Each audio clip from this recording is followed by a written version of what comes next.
Spooky story time, here we go. So we're going to start when I was a little kid. I lived in Louisiana with my mom in a town called Natchitoches. You seen Snow Magnolias? That's the town.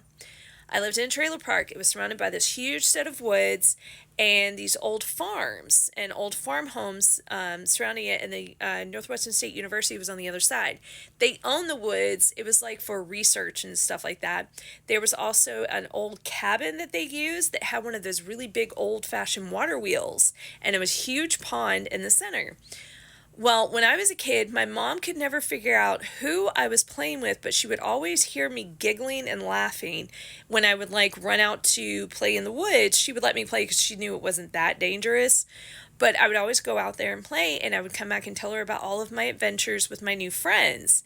And she's like, "What friends, honey?" And I was like, "The two girls that I play with." And I would get really excited and tell her all these cool things that we did, going to the castle, which was that house there, and everything with the water wheel and all of these things, and seeing all the magical creatures coming out of the pond. And there was mermaids and these big turtles that could talk and all of these interesting things. And she was like, "Oh, she just talked to have an imagination." Well, one night she saw me coming back from the woods, and I was walking with my friends, and I was coming out of there, and for a split second, she told me later on, she was like, "For a split second, I saw something with you, but I couldn't figure out what it was." And she said, "All I saw was like a little shimmer of white light on either side of you, and then it was gone, and I just thought it was the sun going down." And then later on, when I got older, I started getting more upset when realized the girls wouldn't go to school with me. And I was like, "I want my friends here, I want my friends here," but no one could ever figure out who I was talking about. So they said, "Oh, she's got an overactive imagination." Well, when we moved to Texas, I got really upset. I was devastated that I had to leave my friends and everything because they were all I had.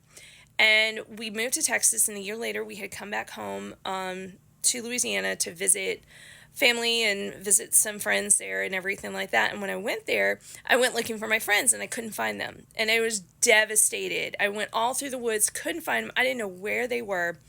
And then when we were leaving, I looked out the back of the car, and I saw them. They were standing next to an old tree where my mom had buried this dog had gotten hit by a car on the highway, and she didn't want him to die alone, and so she buried him under the tree. And I saw them, and I started yelling. I was like, "Mom, Mom, Mom." I was like 10. I was like, "Mom, look, there they are. There's my friends. There's my friends." And she said, "What friends, honey? I don't see what you're talking about." And she didn't see them. And they were just standing there, and then they were gone. And then it dawned on me, oh, they weren't real.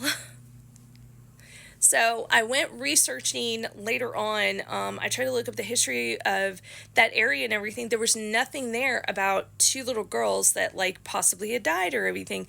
But I never really noticed that they only wore little the dresses they wore looked like potato sack dresses.